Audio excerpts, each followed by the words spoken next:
Welcome to Talking Clean, the podcast where we will break down clean energy and healthy living into simple, everyday habits that can save you money and protect our community. I'm your host, Dr. Mary House, and I want to share with you why this is so important to me. Being raised in a poor neighborhood in Detroit, where resources and information about creating a healthier and cleaner place to live, it was not a conversation. We were just concentrating on surviving, just like some of you. So as I became an adult, my curiosity began to explore the many concerns of why things weren't like they should be. So in this journey, I began to find out what was not happening in underserved communities of color all across America as it pertains to this topic. And I discovered we just weren't exposed to nor given the resources and information needed to create a healthier and cleaner home. Now, fast forward, I knew I had to be a voice crying in the wilderness for people who looked like me. And out of this cry, this podcast was birthed. And together, we're going to explore practical tips, local resources, and inspiring stories that empower our families and communities to live cleaner, greener, and healthier lives. So whether you're looking to cut down your utility bills or make a difference in your neighborhood, you are in the right place. This is episode 13, and I'm talking with Mary Wagner from Mom's Clean Air Force. And I want to say thank you, Mary, for being here. You know, it's amazing just to have you on board and to just talk about what you guys do. So can you tell us about the Mom's Clean Energy Air Force? Absolutely. Well, first of all, thank you for having us here and for providing this platform. We are a national organization. We have over 1.5 million moms, dads, caregivers, professionals, and our main goal is to advocate for clean air and ensure that our children have a sustainable future that they can be safe and thrive in. Isn't that wonderful? I mean, I didn't know that was that. You guys are like, girl. Yes. Wow, I didn't know it was that many people. So tell us about advancing clean air solutions. Well, for us, it's very important. I think the American Lung Association actually just released their 27th State of the Air report, and it was very interesting to see like the top cities with air pollution, ozone air pollution. And I was reading that more than 6 out of 10 Americans live in communities or in areas that are polluted. So 6 out of 10. 6 out of 10. That's nationwide. So you hear that 6 out of 10 people live in polluted areas. But it gets worse for us Nevadans. Oh, Jesus, help us, Lord. Okay. 9 out of 10 Nevadans live in areas that are polluted, ozone polluted. And we rank, the Clark County area ranks amongst the top 25 cities that are worse than air pollution. We rank number 11th. Yes. So that's how serious it is for us. You know what I want to say? It's not when you say we rank number 11 in cities, and we're not talking about the states. We know we have 50 states, you know. Yeah. So when you talk about cities, that's a greater magnitude. Yeah. And we're at number 11. Number 11. With the worst. With the worst ozone pollution. Yes. In Clark Yeah, County. and that just has to do with the fact that we are not moving fast enough into clean energy initiatives or clean energy solutions.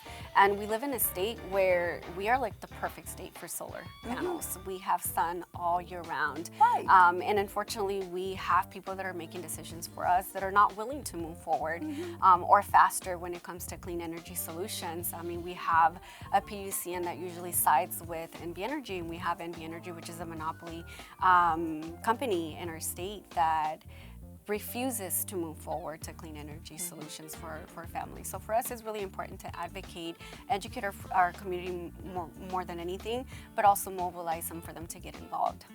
And you know, I want you all to hear what Mary said. You know, we got 2 Marys here. I love that.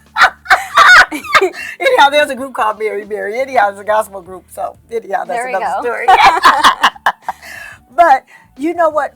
Solar is where it's at. And solar is free because the sun is free.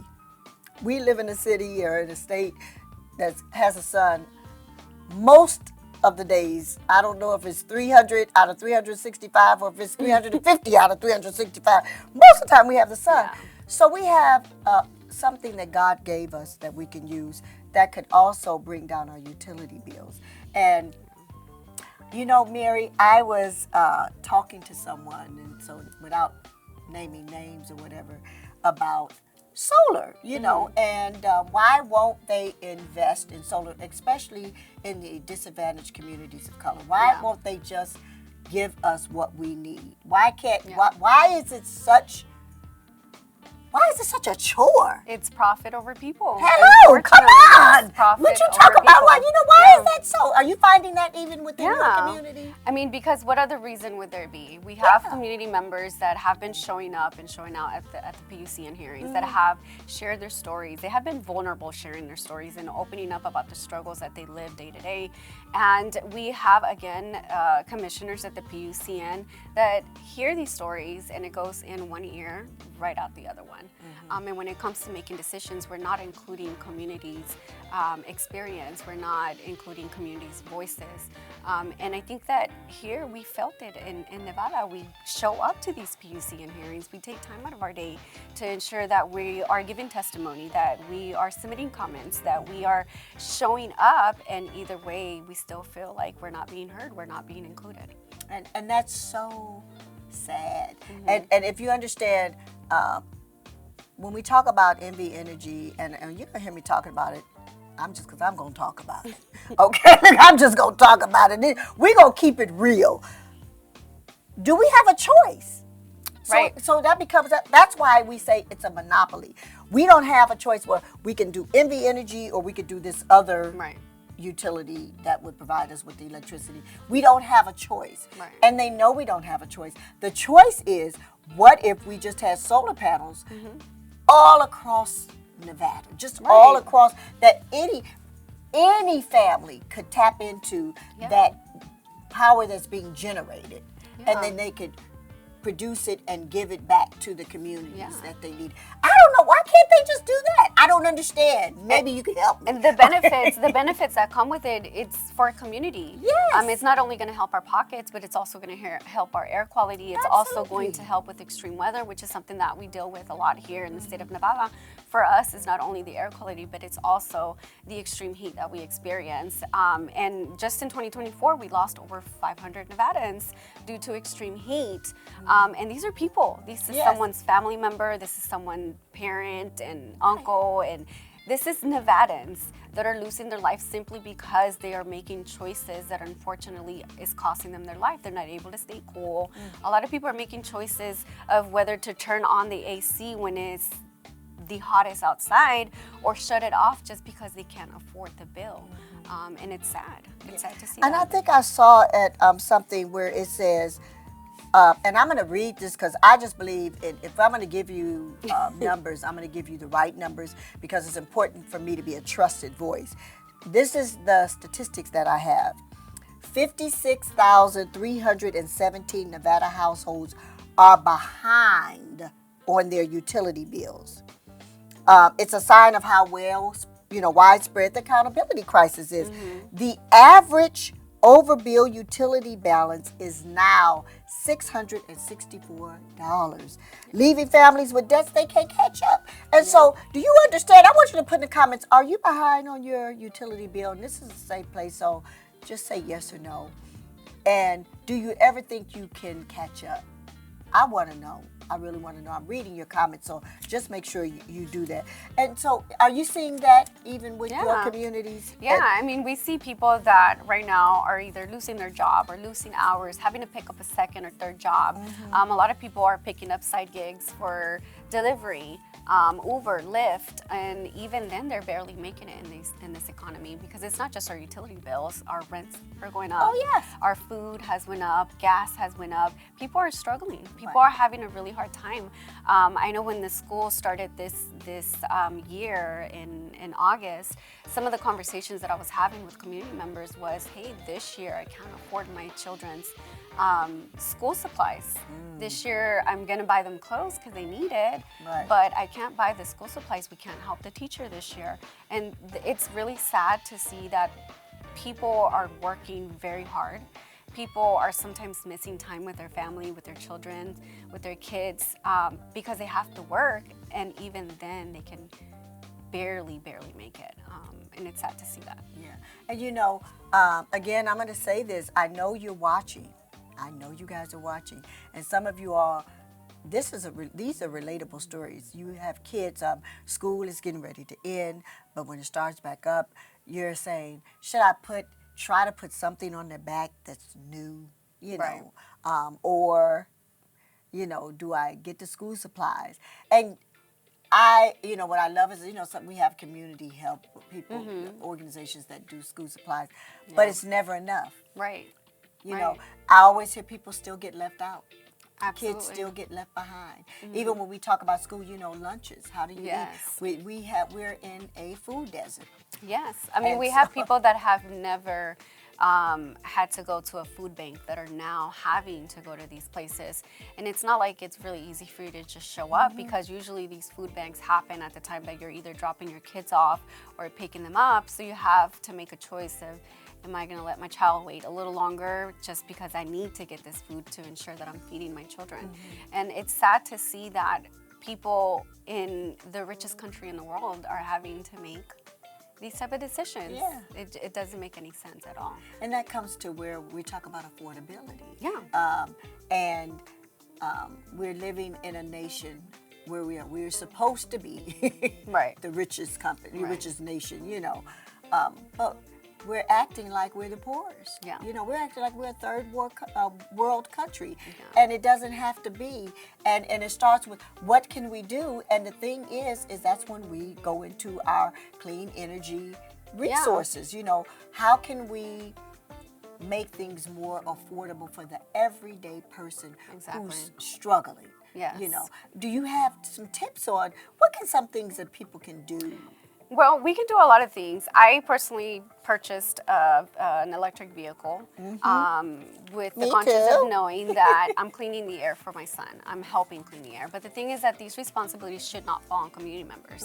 The responsibility should not fall on us individually. The responsibility falls on the companies and corporations that are polluters. The biggest polluters, they're the ones that should have the biggest responsibility to ensure that we're transitioning over to clean energy initiatives and ensuring that it's also affordable for people to be able to put solar panels in their home, or to electrify their home, insulate their home. These are things that it should not fall on the shoulders of just community members. Right. And I think that I call it the missing middle. We have people who are not necessarily low income, but they're the working income. So what happens is, salary-wise, they Right. make too much to be what they call poverty. Right. But they're struggling. Right. Because every month they're getting behind. They're in limbo. I mean, we have people, again, that are working 2 jobs, and so they don't qualify for certain benefits. Right. But they're barely making it. And every month it gets worse, every month. And now we have the new demand charge from NV Energy that was supposed to start in April, then it got moved to October, and now it's being moved to January. And the thing is that if something like that really becomes a thing, a lot of people are going to be hurt, not knowing what your bill's going to be like or look like every month. Right. Like that right there, we're putting people in situations where we're gonna have more unhoused people. We're gonna have people that unfortunately might lose their home or might not be able to even make it to work because they lose their car. Am I gonna pay the car payment or am I gonna pay the electric bill? And so it's unfortunate to see that we have monopoly companies that are not thinking that way. Instead, they're just thinking about their returns, their money. And it's really sad to see that. And I think we have to stay awoke. Let me just say that, because that demand charge that Envy Energy is proposing to roll out in January because they keep pushing it back. Yeah. And and the Lieutenant Governor's office is now suing them for that. Yeah. So I don't know. I hope it's enough pressure. Yeah. That it just falls, Well, that just it to see it get approved by PUCN and then seeing the start date being pushed out, I think is a testament of the importance of our voice, the importance of us getting involved, the importance of us showing up, the importance of community coming forward and sharing our stories. It's really hard to be vulnerable. It's very hard to tell people what you're struggling with, but it's very important for us to share those stories because now it becomes real. It's not just numbers, it's not just statistics, it's real people that are going through these situations. Absolutely. And then when you talk about an electric car for the infrastructure, there is no infrastructure that I know of at this point for, I'll say, my community, they're not putting stuff in the Black communities. Right. They're not putting charging stations so that someone can get an electric car and have a station near where they live. Yeah. Or they're not doing that. Well, I live in the Historic Westside, and we don't have a yeah. charger there. So, we have to go across the freeway or on the other side. Do you have one over there? We Absolutely don't. not. We don't. You don't. We don't. But And they're putting them, like, say, either off the freeway, but they're not in the community. you have to cross over Yeah. in order for you to get to those chargers. Absolutely. So if we're promoting, it's almost like they don't want you to have an electric car. Right. Because Right. then how am I going to charge it? And then I want you to keep you in a gas car, so it's going to keep messing up our environment. But I'm going to keep breaking up the prices. Right. We got a war going on, Right. which every week we're almost. I mean, I'm watching it, but I have an electric car. I don't know. I'm thankful every time Praise I drive the Lord, through okay? a gasoline station. I'm like, thank you. I'm not dealing with that. But realistically, most people don't. They have a gas car, Yeah. and gas prices are almost at $6. Yeah. Yeah. And then, in addition to, like, say, your prescription's going up, food is going up. I called someone the other day. I was at a grocery store, and I'm not going to name names because I just don't think you're supposed to do all of that. But they had eggs, a dozen of eggs for 49 cents. You had to have a digital coupon. And so this guy was behind me. I had two, and I told him, I said, this is how you do it, right? And because there's systems, I said, pay for the two, because if you get a third one, you have to pay the regular price. I said, get two, get the 2.47 cents, cash it out, or You're right. and then put your number back in, make it a different, because every time you do it again. and you do it again, how many times you need, how many eggs can you store, right? Successfully Brown spoiled him. He was like, I didn't know I could do that. I said, I'm an expert. I'm an expert. I'm a coupon person, so you have to do yeah. things so that you can afford groceries, right? Or when you see those type of coupons, you got to know how to work the system. Right. So there's a way to work the system. There's a way to do it. Y'all got to call me on that. You got to call me, dear. If you have a system on how you work, with how to make ends meet, put it in the chat. Somebody gonna put it. Somebody just comment, say, this is what I do. Somebody's gonna read it, and they're gonna say, oh, I didn't know you could do that. So I just gave you a tip on when there's a sale, and they said there's a limit. You get that limit, close out that bill. They just go ring it up again, right? Do it again, because it's per bill. It's per ring up. It's not per number or whatever. Right. And so anyhow, the guy was like, thank you. Yes. But getting back to little savings, they make a big difference. It doesn't seem like it, but little savings do make a big difference. Because it can be the difference in, like I said, even with school supplies. Maybe I can get a notebook and some crayons or some coloring pencils and whatever my child needs for school at that point. But you know what?